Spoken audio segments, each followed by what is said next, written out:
Hey everybody, it's Josh. I'm out here walking in the rain, not too far from Falls Lake, North Carolina. I tell people when they are seeking God to go out into His creation. Now, this is not the way that God speaks to everyone. He speaks to us through our intellect, through the scriptures, through nature, His creation, through dreams and visions, and many, many different ways, according to the type of person you are, according to what you need in your life, the way you need Him to appear to you. Most people would not go out on a rainy day. I can't tell, but I'm soaking wet.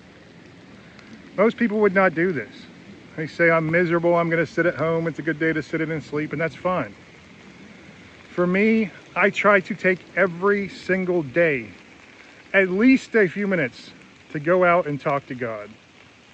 Now, what you find on a day when it may be raining, when nobody else is out, when you can have that solitude to hear God's voice, you will find beauty and joy in His creation.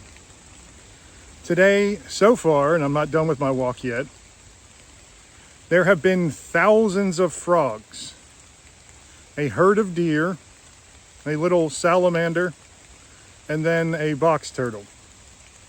I picked up one of the frogs and the turtle. The turtle's just my speed.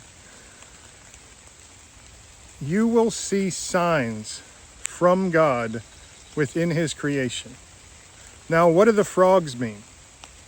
I will have to go home and meditate on this, but obviously the biggest story about frogs in the Bible is the story of the plagues in Egypt, when the Pharaoh had hardened his heart and God was sending the plagues down to steadily chip away at him. We see this as a chaos, a destruction. Now, here's the thing. In the book of Exodus, where this happened, where this story is told, we see that the Egyptians were able to replicate the frogs and some of the other plagues as well, the serpent and some of the other ones. They were able to bring that chaos into the world. While it is true that these small g gods, these false gods, they do have power. They have sometimes immense power that we feel might be godly because it is divine. They are called the B'nai Elohim, the sons of God. They are upon the divine council, and they are basically fallen angels.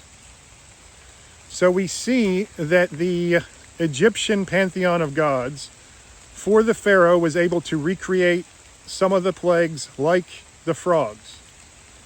But here's the thing. God the Father, Yahweh, was able to bring this chaos into the world. This was for His wrath, for His judgment, for a sign to show His power. And then when the Egyptians replicated it, they were not able to take that chaos away. Only God the Father was able to bring the chaos into the world and take the chaos out of the world at will.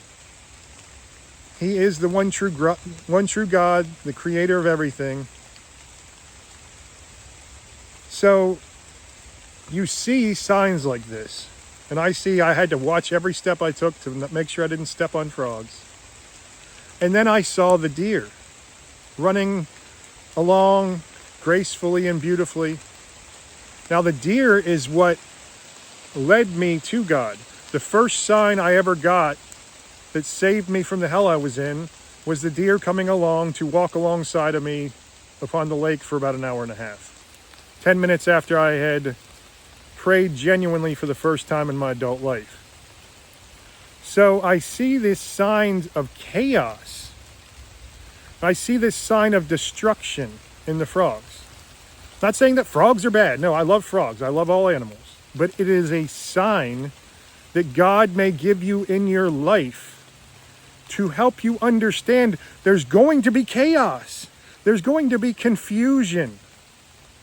But Christ brings clarity to the confusion. He brings comfort to the chaos. He will bring you peace. When all else fails, most will try to find meaning, purpose, hope, peace, comfort, and love within anything of the world.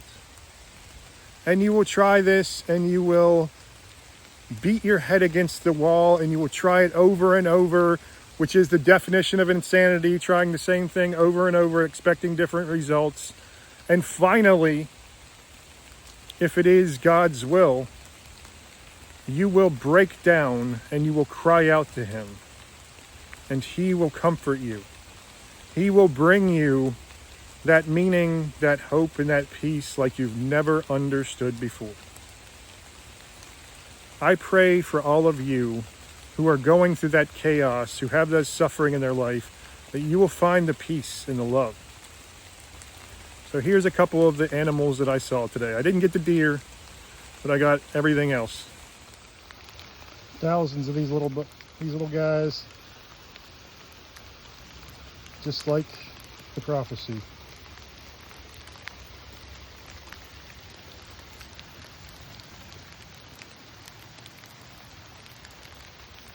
I don't know if you can see them all around popping.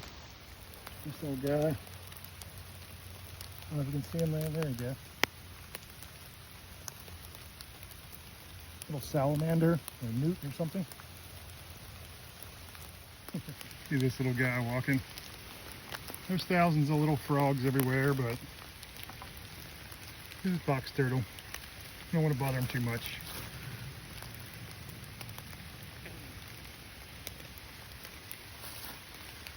Little guy, how you doing? I know you're scared. You don't need to be. You don't need to be scared. You're a good little one. Put you back down.